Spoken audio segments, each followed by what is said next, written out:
राधे राधे मित्रों, हर हर महादेव। कैसे हैं आप? मैं आचार्य शिवम वशिष्ठ आज अपनी आपकी कुंडली के बारे में चर्चा करते हैं। किस चीज़ की चर्चा करते हैं हम? आज करते हैं चर्चा काल सर्प दोष, काल सर्प योग। कैसे पड़ता है काल सर्प योग? कौन सी कुंडली में काल सर्प योग बन रहा है? कैसे जाने कौन सा काल सर्प दोष हमारी कुंडली में बैठा है? इसे कैसे समझना चाहिए कि काल सर्प दोष है या नहीं हमारी कुंडली में? तो आज इसी चीज की चर्चा करते हैं। वैसे तो मित्रों 12 प्रकार के काल सर्प दोष होते हैं हमारी कुंडली में। ज्यादातर हमें यही पता होता है कि काल सर्प है, काल सर्प दोष है, काल सर्प योग पड़ रहा है, काल सर्प योग हमारी कुंडली में बन रहा है। लेकिन हमारी कुंडली में 12 प्रकार का काल सर्प दोष बनता है। कौन सा योग बन रहा है इसे अवश्य समझना चाहिए। इससे क्या होता है कि हमारी मानसिक स्थिति, हमारे गृहस्थ जीवन में कलह, विद्रोह, क्रोध, झगड़ा, बनते हुए काम बिगड़ जाना, इस प्रकार चलता है।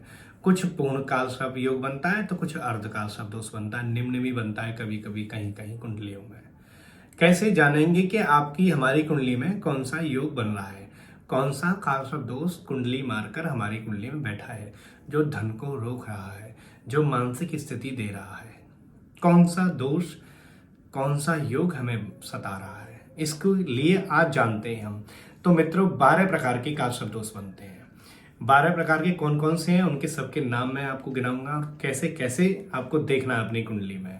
लगन के बारे में तो आप जानते ही हैं कि पहला स्थान, चाहे वहां कोई भी ग्रह बैठी हो, पहला स्थान जो होता है कुंडली में वो लगन होता है। अगर उस लगन में राहु बैठा है और सप्तम भाव में केतु बैठा है तो उस समय हमारी कुंडली के सारे ग्रह एक साथ आ जाएं। जैसे मान के चलो राहु केतु आमने सामने होते हैं, ये एक पहले स्थान में होगा या दूसरा सातवें स्थान पे होगा, जहां भी होगा आमने सामने होंगे। जैसे आमने सामने राहु केतु बैठे हैं और सारी ग्रह इधर आ जाएं, या सारे सूर्य चंद्र मंगल के बुध इधर आ जाएं, तो समझ लो कि आपकी कुंडली में, हमारी कुंडली में काल सर्प योग बैठा है। अगर एक भी ग्रह बाहर आ रही है निकलकर तो निम्न या अर्ध या निम्न काल सर्प दोष कह सकते हैं। और कभी कभी एक निकलने से भी दोष नहीं लगता हमारी कुंडली में। फिर भी हम जिस ग्रह में ये बैठे हैं, राहु केतु जिस स्थान पर बैठे हैं, उस ग्रह की पूजा करने से भी हम इस ग्रह को शांत कर सकते हैं। अब पहले यानी लगन में, पहले स्थान केंद्र में जो लगन है, हमारे लगन में राहु बैठा है और सप्तम भाव में अगर केतु बैठा है तो उस समय हमारी कुंडली में अनंत काल सर्प दोष बना है। ध्यान रहे, सारी ग्रह एक साथ आने के बाद ही हमारी तुम्हारी कुंडली में अनंत काल सर्प दोष बनेगा। दूसरा, दूसरे स्थान पर, लगन से दूसरे स्थान पर अगर राहु बैठा है और 8वें स्थान पर केतु बैठा है तो हमारी तुम्हारी कुंडली में, हमारी कुंडली में कुलिक काल सर्प नाम का योग बनेगा। कुलिक काल सर्प दोष हमारी कुंडली में विराजमान बैठा है। ये भी यही है, सारी ग्रह एक साइड आ जाएंगी तभी बनता है काल सर्प दोष हमारे में।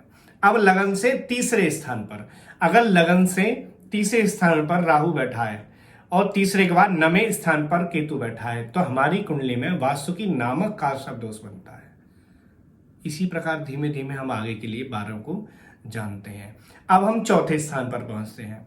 चौथे लगन से चौथे स्थान पर राहु है और 10वें स्थान पर केतु बैठा है तो उस समय शंखपाल नाम का काल सर्प योग बनता है हमारी तुम्हारी कुंडली में, जो बुद्धि भ्रष्ट करता है, अहंकार उत्पन्न करता है। इनके सारे लक्षण मैं बाद में गिनाऊंगा, पहले जान लेते हैं कि हमारी कुंडली में काल सर्प दोष है या नहीं। अब लगन से 5वें स्थान पर, लगन कोई भी हो लेकिन स्थान याद रखना, 5वें स्थान पर राहु बैठा है लगन से और 10वें स्थान पर केतु बैठे हैं तो उस समय हमारी कुंडली में पद्म काल सर्प दोष बनता है। अब छठे स्थान की बात करते हैं। याद रखें, सारी ग्रह एक साइड में आनी चाहिए, आमने सामने हो या इधर हो या 5 में, जिन जिन के मैं खाने गिर रहा हूं उन खानों को ध्यान रखना, उन खानों को ध्यान रखना जिसको मैं बता रहा हूं। अब आप छठे की बात करते हैं। लगन से छठे स्थान पर केतु है और 12वें स्थान पर, लगन से छठे स्थान पर राहु बैठा है और 12वें स्थान पर केतु बैठा है तो महापद्म नाम का काल सर्प दोष बनता है हमारी कुंडली में। अब लगन से 7वें स्थान पर आ जाइए। लगन से 7वें स्थान पर अगर हम देखेंगे तो 7वें स्थान पर राहु बैठा हो और पहले स्थान पर केतु बैठा हो तो उस समय तक्षक नामक कालसर्प योग बनता है हमारी आपकी कुंडली में। ग्रह सारी एक साइड आ जाएं दोनों में से, 7वें स्थान पे और पहले स्थान पे अगर ग्रह आपस में साइड में सारी ग्रह आ जाएंगी, बिखरी हुई ग्रह ना हो, एक में एक खाने में आ जाए या दोनों के एक पल्ले की तरफ आ जाए या इधर आ जाए, तो ही कालसर्प दोष बनता है। अब लगन से अष्टम भाव में देखते हैं। अगर 8वें स्थान पर आपके में राहु बैठा है और दूसरे स्थान पर केतु बैठा है तो कर्कोटक नामक कालसर्प योग आपकी कुंडली में विराजमान है, अगर सारी ग्रह एक साइड में बैठी हैं तो। अब नवे लगन से नवे स्थान की बात करते हैं।